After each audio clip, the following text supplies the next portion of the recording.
तो दोस्तों ये है LG की 2026 की newly launch QNEED mini LED TV.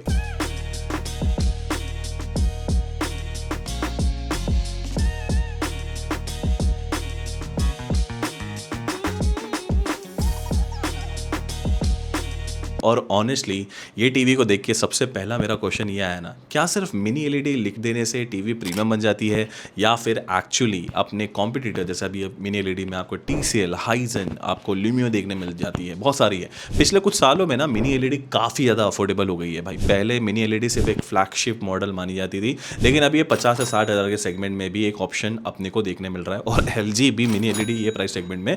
तो इस वीडियो में हम लोग सिर्फ ऐसा स्पेक्स के ऊपर बात नहीं करने वाले, क्योंकि आज हमारे पास टीवी है रिव्यू के लिए, मैंने खुद खरीदी अपने घर के लिए। तो हम लोग बात करने वाले हैं डिस्प्ले एक्चुअली कैसे दिखता है इसका, HDR कितना इंप्रेसिव है, गेमिंग के लिए कैसी है टीवी, वेब OS जैसे आपको LG के अंदर वेब OS देखने मिलता है, तो वेब OS यूज़ करना कितना स्मूथ है, और सबसे इंपॉर्टेंट चीज़ क्या मैं इस टीवी को रिकमेंड करूंगा और क्यों मैंने टीवी को खरीदा है। तो बिना टाइम वेस्ट करें दोस्तों, मेरा नाम है आमिर, आप देख रहे हैं मिस्टर नून, लेट्स बिगिन। सबसे पहले डिज़ाइन की अगर बात करें ना, तो LG ने इस बार डिज़ाइन काफ़ी ज़्यादा मिनिमल रखा है। फ्रंट से देखो ना तो बेजल काफ़ी ज़्यादा स्लिम है, टीवी का फोकस स्क्रीन पर ही रहता है। यहाँ पे बॉडी मटेरियल यहाँ पर प्लास्टिक है, लेकिन चीप बिल्कुल भी फील नहीं होता। बैक पैनल भी क्लीन है और केबल मैनेजमेंट भी एकदम डिसेंट लगा। स्टैंड काफ़ी स्टेबल लगा मेरे को, और इसमें अपने को दो ऑप्शन मिलते हैं जब भी इंस्टॉलेशन के वक्त में, एक वॉल माउंट और एक table mount.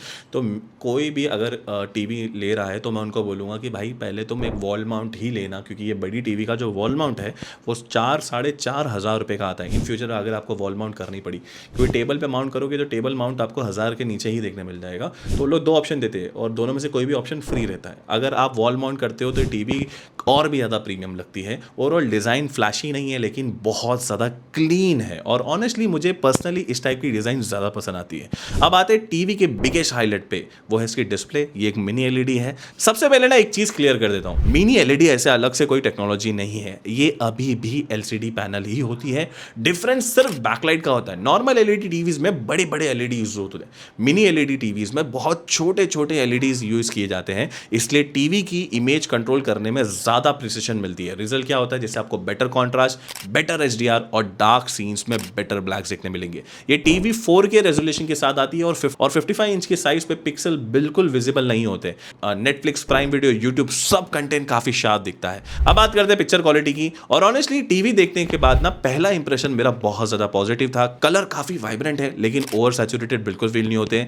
Skin tone natural लगती है, नेचुरल शॉट्स हो गए, ट्रैवल वीडियोस हो गई, वाइल्ड लाइफ कंटेंट हो गया, सब काफी पंची लगता है। LG की इमेज प्रोसेसिंग काफी मैच्योर हो चुकी है, अपस्केलिंग भी अच्छे से काम करती है। अगर आप 1080p कंटेंट देखते हो तो DTH चैनल हो गया, तो टीवी उन्हें भी काफी क्लीन बना देती है अपस्केलिंग के थ्रू। वहीं अगर मैं ब्लैक लेवल्स की बात करूं, क्योंकि मिनी एलईडी का एक्चुअल एडवांटेज यही दिखता है, dark scenes normal LED TV से ज्यादा नोटिसेबली बेटर लगते हैं। मूवी देखते वक्त ना ब्लैक कलर ज्यादा डीप फील होते हैं, शैडो डिटेल्स भी अच्छे से मेंटेन रहती है। ओलेड जैसी परफेक्ट तो नहीं है, ऑब्वियसली बात है, लेकिन LCD या LED कैटेगरी का एक्सपीरियंस काफी ज्यादा इंप्रेसिव है मिनी एलईडी का, and definitely you can see the content जो कि अभी प्ले भी हो रहा है। और सबसे बड़ी स्ट्रेंथ ये टीवी की कोई है ना, तो वो है HDR कंटेंट। इस टीवी की मेन स्ट्रेंथ है। अगर आप नेटफ्लिक्स या डिज्नी प्लस पे HDR मूवी देखते हो तो हाईलाइट्स काफी अच्छे लगते हैं। सनलाइट हो गया, फायर हो गया, एक्सपोजर हो गया, सब में ब्राइटनेस यहाँ पर नोटिसेबल होती है। लेकिन एक लिमिटेशन भी है, ये टीवी डॉल्बी विजन सपोर्ट नहीं करती। HDR10 और HLG सपोर्ट मिलता है,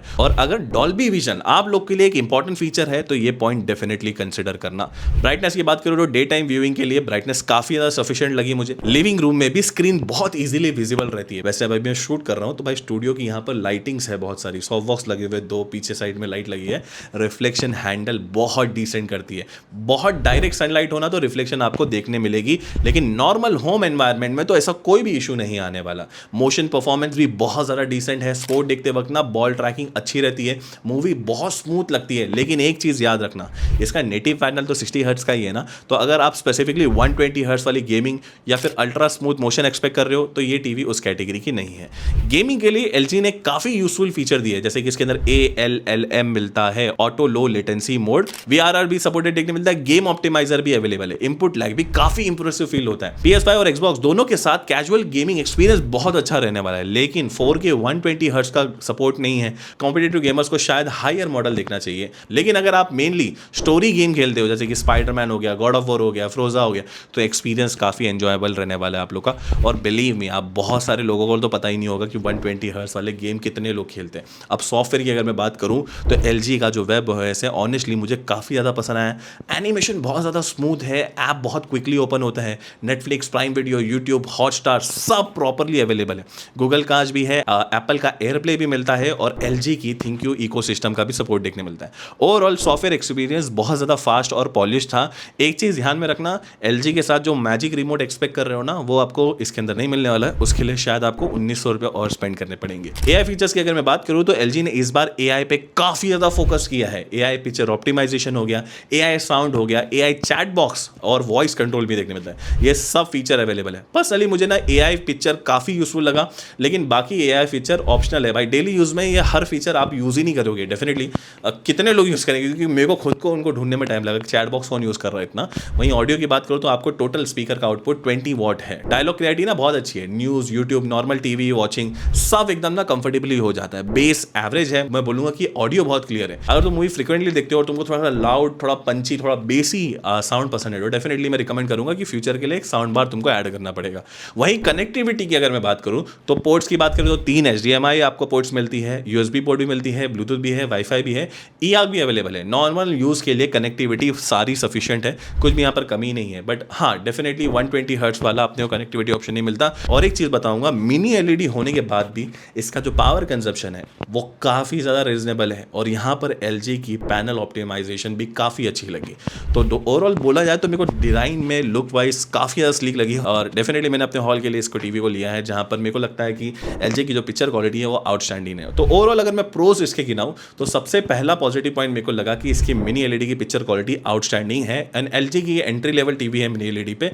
ब्लैक्स बहुत अच्छे हैं, एक्सेलेंट कलर्स आपको देखने मिलती है, LG की जो प्रोसेसिंग है वो काफ़ी ज़्यादा रिलायबल है, स्मूथ यहाँ पर वेब OS आपको देखने मिलता है, VRR और ALLM आपको देखने मिलता है, बट 120 हर्ट्ज का नहीं है। बट ओवरऑल अगर आप इतने कॉम्पिटिटिव गेमर नहीं हो तो आपको इतना फर्क ही नहीं पड़ने वाला है। प्रीमियम लुकिंग डिज़ाइन है, बहुत स्लीक दिखती है भाई, बॉक्स ही बहुत ज़्यादा पतला था। और हाँ, LG की ब्रांड रिलायबिलिटी भी एक अच्छी चीज़ है। वहीं अगर नेगेटिव की बात करें तो सबसे बड़ा ड्रॉबैक अगर मेरे को बोलना पड़े तो 60 हर्ट्ज का पैनल है, डॉल्बी विजन मिसिंग है, और स्पीकर 20 वॉट के, बट मैं स्टिल इसको बोलूँगा कि it is not a negative point, क्योंकि बहुत सारे जो स्पीकर 60-70 वॉट के भी होते हैं ना, उनकी हाई वॉल्यूम पे आवाज़ फटने लगती है, बट यहाँ पर वो केस नहीं है। और अगर आप हार्डकोर गेमर हो तो अगेन 120 हर्ट्ज का पैनल मिस करोगे। तो सिंपल लैंग्वेज में क्या ये टीवी अच्छी है? हाँ। क्या ये परफेक्ट है?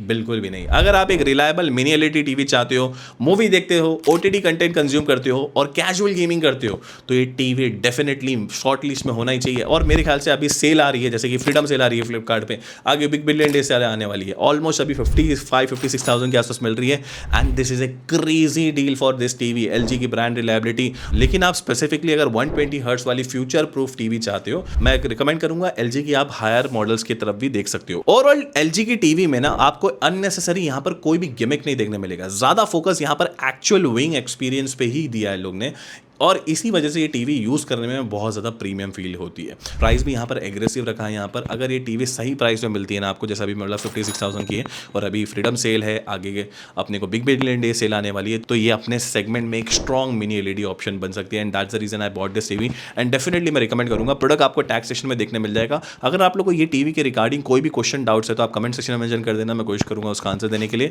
वीडियो को लाइक करना मत भूलना और चैनल को सब्सक्राइब भी याद से कर लेना। मिलते हैं नेक्स्ट वीडियो में, तब तक के लिए stay healthy, stay safe, bye.